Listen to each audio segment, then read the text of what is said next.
చౌదరి పురుషోత్తం గారు కూడా ఆయన నిజమైన శాంతి సమాధానం లేదు. ఆయన ఆంధ్ర క్రైస్తవ కీర్తన పుస్తకంలో ఆ శాంతిని పోగొట్టుకున్నప్పుడు, సమాధాన స్థితిలో లేనప్పుడు ఆయన ఒక మంచి పాట రాశాడు.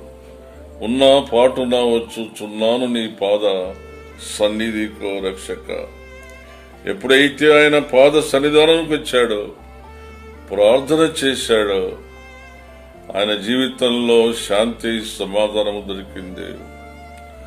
ఆఖరి వచనంలో రాస్తాడు ఆ పాటలో, తెరవు కడ్డమైన వాటినెల్లను విరగొట్టెను గాన నేనిప్పుడు అరుదుగా నీ వాడనైతిని, మరి నిజముగా నీ వాడనైతిని. ప్రభు ఇచ్చినటువంటి ఆనందాన్ని గురించి ఆ పాటలో చక్కగా వివరించి ఉన్నాడు. ప్రభు నామానికి స్తోత్రం చెల్లిస్తున్నాం.